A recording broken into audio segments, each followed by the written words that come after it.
মা বাবার প্রতি ihsan করো। মা বাবা তোমাকে যদি গালি দেয়, খবরদার খবরদার মা বাবাকে তুমি গালি দিয়া কথা বলিও না। মা বাবার সাথে উত্তম আচরণ করো। খবরদার, আল্লাহ তাআলা কোরআনে বলে ওয়া বিল ওয়ালিদাইনি ইহসানা। এ মানুষ, এ জগতের মানুষ, খবরদার খবরদার মা বাবার সাথে উত্তম আচরণ করো। খবরদার ইহসান করো। তোমার হাতের দ্বারা, তোমার পায়ের দ্বারা, তোমার অন্তরের দ্বারা, তোমার চোখের দ্বারা, তোমার মাথার থেকে পায়ের তালু পর্যন্ত তোমার অঙ্গ প্রত্যঙ্গের দ্বারা যেন তোমার মা বাবা কষ্ট না পায়। খবরদার খবরদার মা বাবাকে যদি খুশি রাখো, তাহলে কিন্তু আল্লাহ তোমার প্রতি খুশি থাকবেন। আল্লাহ রাসূল সাল্লাল্লাহু আলাইহি ওয়াসাল্লাম, তিরমিজি শরীফের মধ্যে একটা হাদিস আছে। আল্লাহ রাসূল সাল্লাল্লাহু আলাইহি ওয়াসাল্লাম বলেন, রিদা রাব্বি ফি রিদাল ওয়ালিদাইন। মা বাবার সন্তুষ্টিতে আল্লাহ পাকের সন্তুষ্টি। আর মা বাবা যদি নারাজ হয়ে যায়, তাহলে কিন্তু আল্লাহ তোমাদের প্রতি নারাজ হয়ে যাবে। খিদমতে মা দরফে দরকুন সুবহ শাম, তাকে পাশে দর্দ আলম মে কুনা। শেখ সাদী রহমাতুল্লাহ আলাইহি কত সুন্দর করে কবিতাকারে মা বাবার জন্য খেদমতের কত সুন্দর তিনি কবিতা আকারে মানুষকে বুঝা যায়। ও মানুষ, খবরদার আল্লাহর সামনে কোনোদিন গাদ্দারি করিও না, আল্লাহর সাথে কোনোদিন বেয়াদবি করিও না, আল্লাহর হুকুমের অবাধ্যত করিও না। আল্লাহ তাআলা কোরআনে বলে, আমার হুকুম মানো, আমার ইবাদত করো। আমার ইবাদতের পরে তুমি তোমার মা বাবার সাথে সুন্দর ব্যবহার করবা। মা বাবার সাথে খারাপ আচরণ করিও না। এখন তো বর্তমানে কত সন্তান ডিজিটাল যুগে ডিজিটাল সন্তান বের হয়েছে। এরা মা বাবার সামনে এসে কত শুদ্ধ করে ভাষা ব্যবহার অবলম্বন করে। গ্রামের মানুষ মা বাবা যেটা বোঝে না, ঢাকা শহর থেকে আসছে, শহর থেকে আসার পরে মা বাবার সামনে শুদ্ধ ভাষায় কথা বলে মা বাবাই বলে, বাবা তুমি গ্রামের ভাষায় কথা বলো, তুমি শুদ্ধ ভাষায় কথা বললে তো আমরা বুঝি না। সন্তান বলে মা বাবা, এটা আপডেট যুগ। এখন যদি আপডেটের সময় যদি আপডেট কথা না বলি, তাহলে আর কখন বলবো গো মা? মা আর লজ্জায় কথা বলে না। খবরদার খবরদার, মা বাবার সামনে যেই ভাষা মা বাবাই বুঝে না, খবরদার সেই ভাষা বাবা মা বাবার সামনে আচরণ করিও না। আল্লাহ তাআলা এত সুন্দর করে মানুষকে তৈরি করেছে। দুনিয়ার মানুষ তাকে দেখো, দুনিয়ার মানুষ যদি তোমাকে গালি দেয়, মা বাবায় দৌড়াইয়া সন্তানের সামনে গিয়া দাঁড়ায়, খবরদার খবরদার আমার সন্তানকে তোরা গালি দিস না। পায়ে ধরে বলি, সন্তানকে যদি কেউ মারে, মা বাবার সামনে গিয়া পড়ে বলে, আমাকে মার, আমার সন্তানকে তোরা মারিস না। মা বাবা সন্তানের প্রতি এত মায়া, এত দয়া।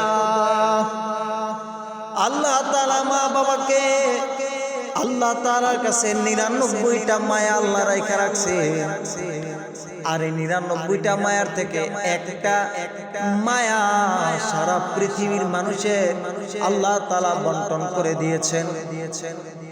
তার মধ্য থেকে মা বাবার মধ্যেও কিছু মায়া আল্লাহ তাআলা দিয়ে দিয়েছেন।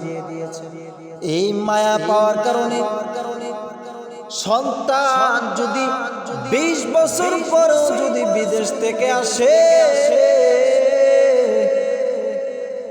মা কেউ যদি চিনতে না পারে, মা বাবা কিন্তু ঠিকই তাকে কিন্তু চিনতে পারে, জড়ায়া ধরে বলে, বাবা তোকে পাই না, এতদিন পরে কোথা থেকে আসছো রে বাবা। ওরে মা বাবাকে যারা কষ্ট দাও,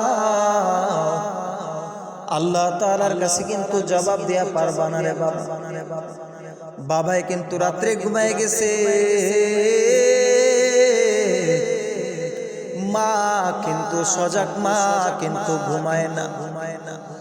সন্তান এদিকে যায় ওদিকে যায়, সন্তান রাতের বেলা ছটফট করতেছে গরমের কারণে, মা পাখা নাই, বাতাসও নাই, মা কিন্তু ঘুম নাই। হাতে একটা হাত পাখা নিয়ে মা কিন্তু বাতাস করতেছে, সন্তান তুই ঘুমা, মা কিন্তু ঘুমায় না। ছোটবেলায় সন্তান কাপড়ের মধ্যে প্রস্রাব করে দিয়েছে, বিছানাতে প্রস্রাব করে দিয়েছে, মা দেখার পরও তাকে একটা গালি দেয় না, থাপ্পড় দেয় না। মা গভীর রাতে উঠে কাপড়টাকে পাল্টাইয়া, বিছানাটাকে পাল্টাইয়া আবার নতুন গরম একটা বিছানা তার নিচে দিয়া দিল। কারণ ভিজা থাকলে তো আমার সন্তানের কষ্ট হবে, ঠান্ডা লাগবে। ওরে মা কত আদরের, কত মায়ার মা। মা বাবার সামনে যদি সন্তানকে কেউ গালি দেয়, সন্তানকে কেউ যদি মারে, মা বাবার যত রক্ত থাকে সেই রক্ত দিয়া হইল, কিন্তু যে ব্যক্তি গালি দিয়েছে, যে ব্যক্তি মার দিয়েছে, মা বাবা কিন্তু তার সাথে মোকাবেলা করে। মা বাবা কিন্তু সন্তানের উপরে কোনো টাচ লাগতে দেয় না। ওরে সন্তান, ওই মা বাবাকে কেমনে একা রেখে দেশে বিদেশে শহর গিয়া বিভিন্ন থাকো, আর মা বাবা গ্রামে আছে, ভাঙ্গা ঘরে মা বাবা আছে, খানো ঠিকভাবে পায় না, খানাও খাইতে ঠিকভাবে পায় না। মানুষের বাড়ি ভিক্ষা করে খায়, তারপরও কোনদিন সন্তানকে বলে না, ও সন্তান আমি ভিক্ষা করে খাই। কিন্তু সন্তান তো জানে না মা বাবাই ছোটবেলা ভিক্ষা কইরা সন্তানকে খাওয়াইছে। ঘরে চাল নাই, ঘরে খানা নাই, মা বাবাই ভিক্ষা করে সন্তানকে খাওয়ায়, কোনদিন উপাস রাখে না, কোনদিন সন্তানকে ক্ষুধার্ত রাখে না। আজকে কেমনে মা বাবাকে কষ্ট দাও রে বাবা। মা বাবার মাথার গায়ে পায়ে ফালাইছে। মা বাবা সুন্দর ছিল, তোমার জন্য কাজ করতে করতে রোদের মধ্যে মা বাবার শরীরটা আর শরীর নাই, কালো হয়ে গেছে রে বাবা। তারপরও কোনদিন মা বাবা বলে না, সন্তান তোরা আমি একবেলা খানা দিব না। সন্তান যদি 30 বছর মা বাবাকে খানা না দেয়, তারপরও যদি মার সামনে আইসা, বাবার সামনে আইসা যদি মা বাবাকে যদি একটা মায়া করে ডাক দেয়, মা বাবা তাকে বুকে না নিয়ে পারেন না। মা বাবা কত বড় রত্ন, মা বাবা কত বড় আদরে।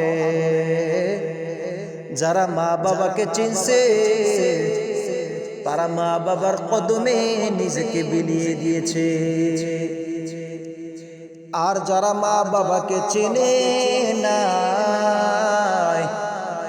তারা মা বাবার সামনে বেয়াদবি করে, অন্যায় করে, মা বাবাকে গালি দেয়, মা বাবাকে তুই তাই করে ব্যবহার করে। ও সন্তান, একদিন কিন্তু হিসাবের কাঠগড়ায় দাঁড়াতে হবে।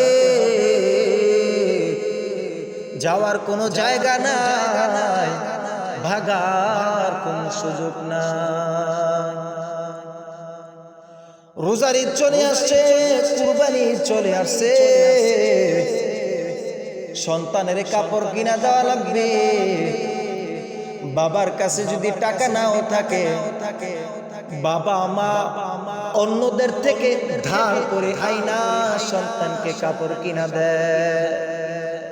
মা বাবা নতুন কাপড় পরে না, সন্তানকে নতুন কাপড় দেয়। ও সন্তান, মা বাবাকে কেমনে কষ্ট দাও, মা বাবাকে কেমনে ভুইলা থাকো। আবু হুরায়রা রাদিয়াল্লাহু তাআলা আনহু তিনি মুসলমান হয়ে গেছেন, তিনার মা কিন্তু মুসলমান না। আবু হুরায়রা রাদিয়াল্লাহু তাআলা আনহু দৌড়ে আসছে, আমার আম্মার জন্য আপনি একটু দোয়া কইরা দেন নবী। আমার নবী আবু হুরায়রা রাদিয়াল্লাহু তাআলা আনহুর আম্মার জন্য একটু দোয়া কইরা দিলেন। আবু হুরায়রা রাদিয়াল্লাহু তাআলা আনহু বাড়িতে দৌড় মারছে পরীক্ষা করার জন্য কি মুহাম্মদ সাল্লাল্লাহু আলাইহি সাল্লামের যে দোয়া করলেন ওই দোয়া কি আগে আমার বাড়িতে গিয়া পৌঁছে নাকি আমি আগে গিয়া পৌঁছি। দৌড়াইতে দৌড়াইতে মার বাড়ির সামনে, ঘরের সামনে দাঁড়াইছে,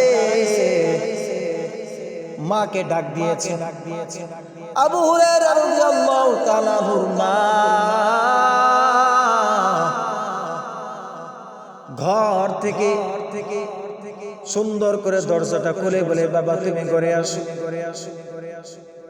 আবু হুরায়রা বলেন, ও আম্মা, আপনি এত পরিবর্তন কেমনে হলেন? আপনি তো গতদিন আমাকে পিটাইছেন, আজকে কিভাবে আপনি পরিবর্তন হয়ে গেলেন? আবু হুরায়রা মা বলে, ও সন্তান, আমি এখন গোসল করে আসছি।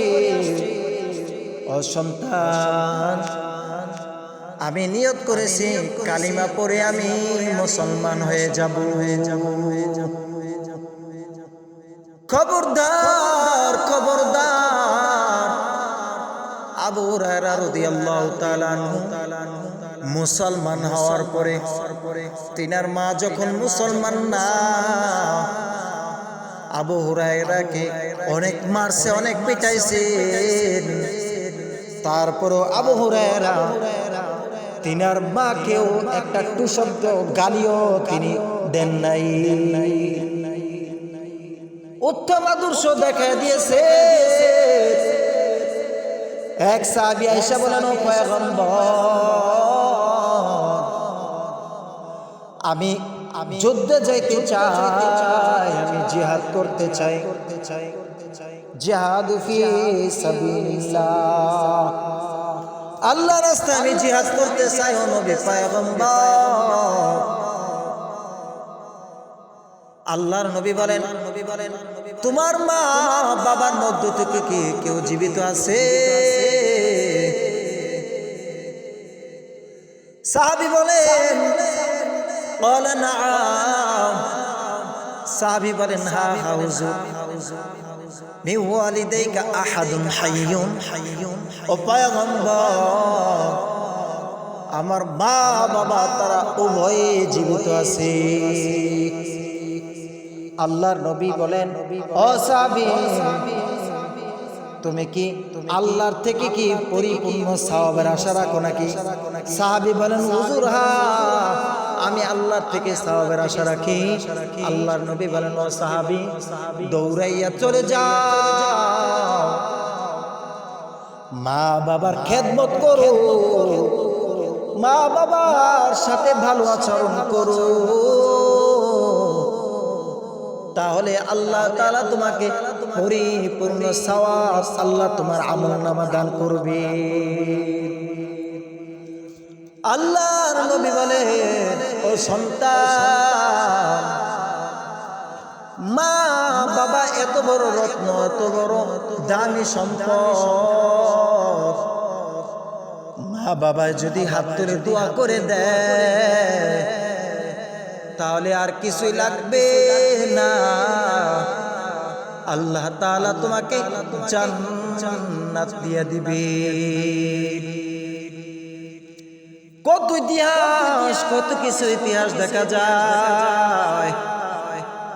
সাহাবীদের সময় ইতিহাসের দিকে লক্ষ্য করে তাকায়া দেখো, দিনের জন্য জীবন দিছে, প্রাণ দিছে, কিন্তু মা বাবার সামনে, মা বাবার সাথে কোনোদিন বেয়াদবি আচরণ করে নাই। মা বাবা তোমার জন্য যদি একটু হাত তুলে দোয়া করে দেয় আর কিছু লাগবে না। আল্লাহর নবী বলেন, ও সন্তান, যাদের মা বাবা অন্ধকার কবরে চলে গেছে, তোমরা মা বাবার জন্য দোয়া করো, কবর জিয়ারত করবা মা বাবার জন্য। আল্লাহর নবী বলেন, যে ব্যক্তি সূরা ফাতিহা পড়ে, সূরা ইখলাস পাঠ করে, যে ব্যক্তি দুরূদ শরীফ পাঠ করে, আল্লাহ তাআলার কাছে দোয়া করবে, ও মালিক, আপনি আমার আব্বা আম্মাকে মাফ করে দেন রে আল্লাহ। ও দয়ার মালিক, জীবিত থাকতে বুঝি নাই মা বাবার সাথে বেয়াদবি আচরণ করছি, আপনি আমার মা বাবাকে মাফ করে দেন। আল্লাহর নবী বলেন, যখন তুমি দিলটা খুলে, যখন তুমি অন্তর থেকে মা বাবার জন্য দোয়া করতে পারবা, ওই মা বাবার দোয়ার উসিলায় আল্লাহ তোমাকেও মাফ করে দিবে। আল্লাহ দয়া করে মায়া করে তোমার মা বাবাকেও মাফ করে দিবে। এই জন্য আল্লাহর নবী বলেন, খবরদার, সাবধান, আমি তো 6 বছরের মাথায় আমি আমার বাবাকে, গর্ভ থাকা অবস্থা আমার বাবাকে আমি পাই না। আমি যখন আমার বাবাকে দেখতে গেছি, আমার বাবার কবর জিয়ারত যখন আমি করতে গেছি, আমার মা যখন আমাকে আমার বাবার কবর জিয়ারত করার জন্য নিয়েছে, আমি ওখানে গিয়া ফিরার পথে আমি আমার মাকেও কিন্তু হারাইছি। আমি ছোট বাচ্চা, ছোট শিশু, আমি আমার মা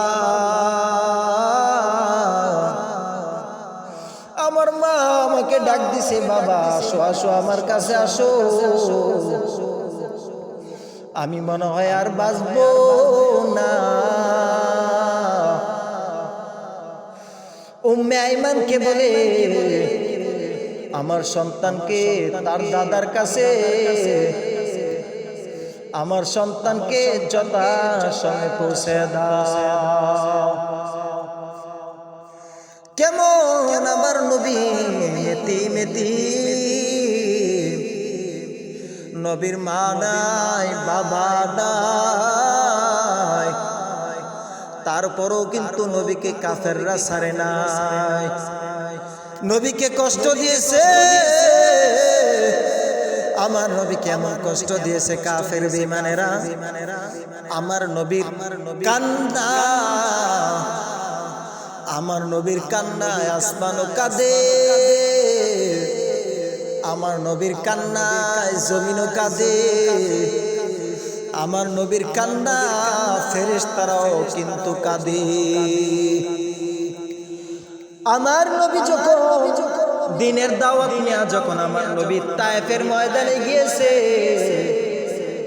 নবী মনে করলেন মক্কার কাফের বেঈমানেরা আমার কালিমার দাওয়াত মানে নাই, হয়তো আমার মামার দেশের লোকেরা মানবে। আমার নবী তায়েফে গিয়েছে, তায়েফের দুষ্ট কাফেররা আমার নবীর দাওয়াত তো গ্রহণ করে না, বরং তায়েফের ছোট ছোট বাচ্চাদেরকে লেলিয়ে দিয়েছে, নবীজির পিছনে লাগাই দিয়েছে। এই লোকটা পাগল, তোমরা একে পাথর মারো। ছোট বাচ্চারাও তারাও বুঝে না, তারাও চিনে না, তারা পাগল মনে করে নবীজিকে পাথর মারা শুরু করে দিয়েছে। নবীর শরীর থেকে রক্ত পড়তে পড়তে নবীর পাও, নবীর জুতা চাপ খেয়ে লেগে গেছে। নবীকে পাথর মারছে, নবী পাথরের নিচে চাপা খেয়ে পড়ে গিয়েছে। এত পরিমাণ নবীজির উপরে পাথর মারা হয়েছে, তখন আমার নবীর কান্নায় আসমানও কাঁদে, জমিনও কাঁদে। তখন হাদিসে আসছে আমার নবীর কান্নায় আসমান জমির গোটা ফেরেশতারা আমার নবীর কান্নায় তারাও কাঁদছে। জিবরাইল আলাইহিস সালাম আয়েশা বলেন, ও নবী পয়গম্বর, জিবরাইল আলাইহিস সালাতু ওয়াস সালাম নবীজির শরীর থেকে পাথরগুলো সরায় আর বলে, ও পয়গম্বর, আপনি যদি বলেন দুই পাহাড়ের ফেরেশতারা আছে, দুই পাহাড়ের ফেরেশতাদেরকে হুকুম দিব, তারা তায়েফবাসীদেরকে দুই পাহাড়ের মাঝখানে রেখে তাদেরকে জমিন থেকে বিদায় করে দিবে। আমার নবী বলেন, ও জিবরাইল, আমাকে তো আল্লাহ তাআলা এই দুনিয়াতে গজব বানিয়ে দুনিয়াতে পাঠায় না, আমাকে আল্লাহ তাআলা এই দুনিয়ায় রাহমাতুল লিল আলামিন বানিয়ে পাঠিয়েছে। তারা তো এখন আমাকে চেনে না, তারা যখন আমাকে চিনবে আর বুঝবে, তখন তাদের ছোট ছোট বাচ্চারা যারাই আছে না কেন সকলে কালিমা পড়ে মুসলমান হয়ে যাবে। নবীর সেই দুয়ার বরকতে আজকে সেই তায়েফবাসীদের দিকে তাকায় দেখো, ইসলামের দাওয়াত, ইসলাম সেখানে আজকে বেশি চলতেছে।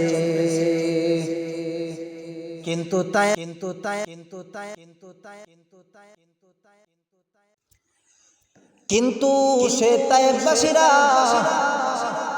এখন তারা আফসোস করে, হায় হায়, আমরা তো বুঝি নাই, আমাদের পূর্বপুরুষেরা বুঝে নাই, নবীজির উপরে তারা আঘাত করেছে, নবীজিকে তারা মারছে।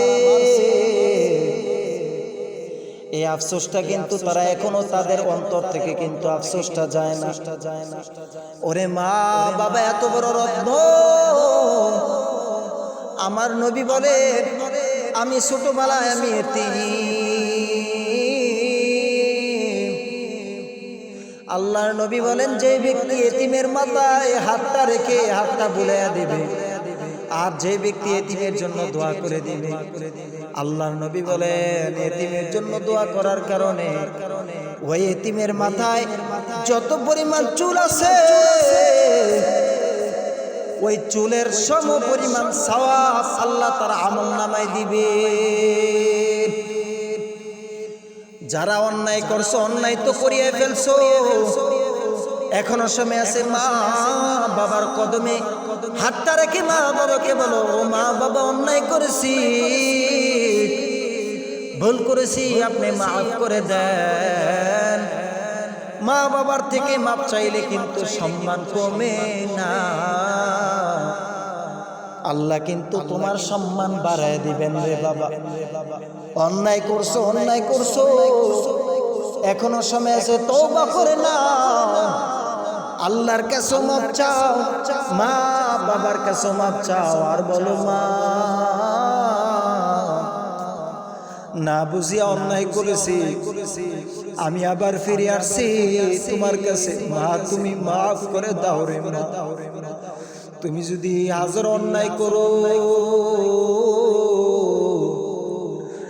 আর যদি মা বাবার পাওটা ধরে বলো মা হাজার অন্যায় করেছি, তুমি আমাকে মাফ করে দাও রে মা। ও বাবা, আমি যখন ছোট ছিলাম তুমি রাস্তাঘাটে কাজ করছো, তুমি তোমার শরীরের দিকে তাকাও নাই, জীবনটা শেষ করেছো আমাদের পিছনে, আমরা তো বুঝি না। ও বাবা মাফ করে দাও। তুমি যদি তোমার মা বাবার পাও ধরে যদি মাপ চাইতে পারো, সাথে সাথে কিন্তু তোমার মা বাবাই তোমাকে মাফ করে দিবেন রে বাবা। ওই পৃথিবীতে মা বাবার থেকে আপন কেউ নাই। তোমার বিবিকে তুমি মনে করতেছ আপন, তোমার বিবি যখন যুবক, তুমি যখন যুবক, তোমার বিবি যখন যুবতী, তুমি যদি এখন মৃত্যুবরণ করো তাহলে তোমার বিবি কিন্তু তোমাকে ফালায় দিয়া আরেকজন স্বামীর কাছে গিয়া কিন্তু বিবাহ করে তার ঘর সংসার করবে। ও স্বামী, তুমি মনে করতেছো তোমার বিবি আপন, আজকে যদি তুমি কোনো বড় ধরনের অসুস্থ হও, তোমার বিবি কিন্তু আজ খেদমত করবে, কাল করবে, পরশু করবে, এর পরের দিন কিন্তু বলবে তোর খেদমত করার জন্য আমি আসি নাই। ওরে বাবা, আর মা বাবা সারা রাত তোমার পাশে বসে থাকবে, তুমি যখন অসুস্থ হবে তখন তুমি তোমার মাকে দেখবা, তোমার মা কিন্তু তোমার পাশে বসে আছে। তুমি যদি বলো মা তুমি কেন যাও না,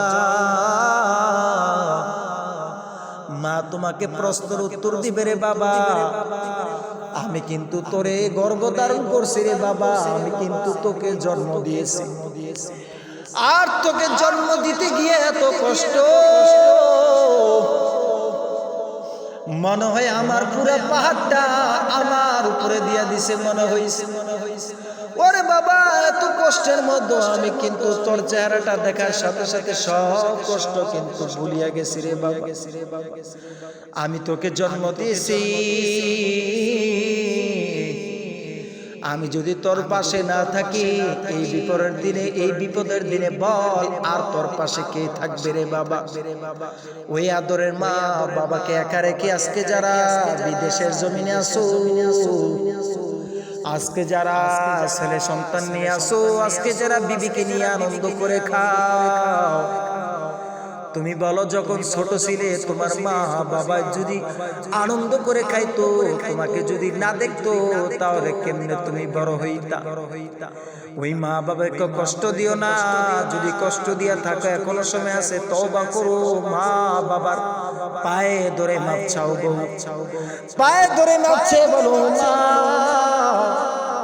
অন্যায় তো কম করি নাই, দুনিয়ার মায়ায় পড়ে অন্যায় তো কম করি নাই, দুনিয়ার মায়ায় পড়ছি,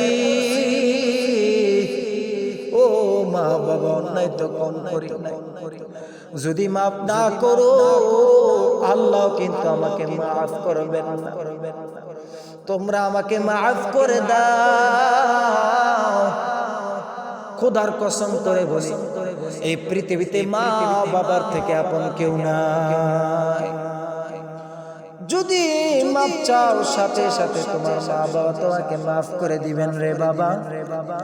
অতএব আমরা যেন আল্লাহর সামনে যাইতে পারি মহব্বতে, দুনিয়ার মানুষকে যেন দুনিয়ার কোনো মানুষ আমার প্রতি অসন্তুষ্ট না থাকে, আমার আল্লাহ যেন আমার প্রতি অসন্তুষ্ট না থাকে, আমরা যেন আমাদের মা বাবার খেদমত পরিপূর্ণ করে যাইতে পারি, আলেম ওলামাদের সাথে ভালো ব্যবহার করে যাইতে পারি, মুরব্বীদের সাথে ভালো ব্যবহার করে যাইতে পারি, আল্লাহকে যেন আমরা রাজি খুশি করে যাইতে পারি।